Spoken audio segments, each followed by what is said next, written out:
বিয়ে হইছে 6 মাসের সংসার ডিভোর্স হয়ে দর্শক আসসালামু আলাইকুম, জীবনের গল্পে আপনাদের স্বাগতম জানাচ্ছি। ক্যামেরার সামনে দাঁড়িয়ে রয়েছে একজন বোন, ওনার জীবনের গল্প শুনবো। আসসালাম সালাম। আপু, কেমন আছেন?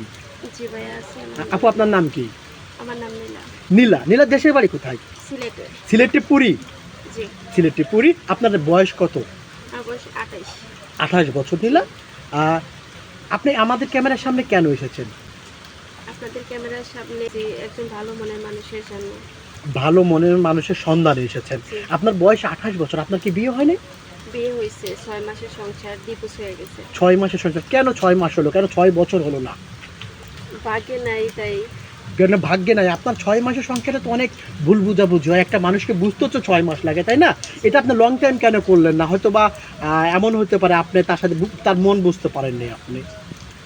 আসলে আমার মন সে বুঝতে পারে না নাকি তার মন আমি বুঝতে পারি সেটা তো আল্লাহ ভালো জানেন। আসলে প্রত্যেকটা মেয়েই চায় তার স্বামী থাকুক তার লাইফে, কিন্তু স্বামী যদি না চায় তাহলে কিভাবে থাকবে বলেন? এমনও হতে পারে স্বামী অনেক পরিশ্রম করে এসেছেন, আপনি খ্যাট খ্যাট খ্যাট খ্যাট করতেছেন, ঝগড়া করতেছেন, তাই না?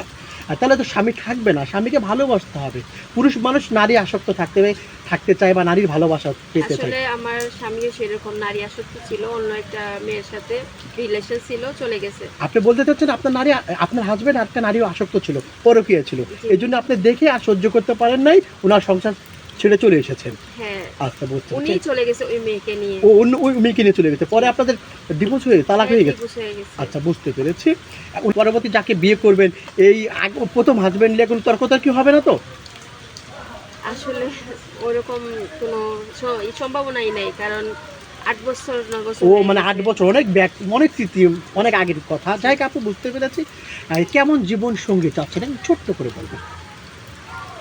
জীবনসঙ্গী চাই ভালো, মন মানসিকতা ভালো, নামাজি, আর সত্যি কথা যেন সবসময় বলে, মানে সত্যের পথে চলে সবসময়। আর নামাজ কালাম যেন পড়ে।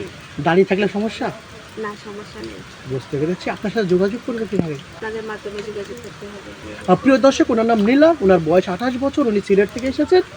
ওনার সাথে যদি যোগাযোগ করতে চান, কথা বলতে চান, ডিসপ্লে কি নাম্বার দেখা যাচ্ছে, এই নাম্বার ইমো আছে, হোয়াটসঅ্যাপ আছে। ইমোতে বা হোয়াটসঅ্যাপে নীলাপুর একটা স্ক্রিনশট মেরে পাঠিয়ে দিবেন, সঙ্গে ভয়েস করে পাঠিয়ে দিবেন, আমরা যোগাযোগ করে দিব। কোনো ভাই সরাসরি ফোন কল করবেন না, বিশেষভাবে অনুরোধ করছি। আর নীলাপুর নামাজ কালাম পড়া হয় বোন? জি, পড়ি। পড়া হয়। অনেক সময় বিয়ের পরে হাজবেন্ড বিদেশ চলে যায়, ওই সময় আপনার শ্বশুর শাশুড়ির সঙ্গে থাকতে হবে। আপনি থাকতে পারবেন? কেন পারবো না? শ্বশুর শাশুড়ির সঙ্গে আসলে শ্বশুর শাশুড়ি তো নিজের মা বাবার মতনই। রাইট। ওনাদেরকে যদি না দেখতে পারি তাহলে আমার মা বাবাকে আমার ভাই দেখবে না। দুদিন পর পর কমপ্লেন দেবেন না ভাইয়ের ফোন বউ করে? দেখবে না, হ্যাঁ। দুদিন পর পর ফোন করে কমপ্লেন করবেন আপনার হাজবেন্ডকে? আচ্ছা, ভালো থাকবেন আপু। আসসালামু আলাইকুম।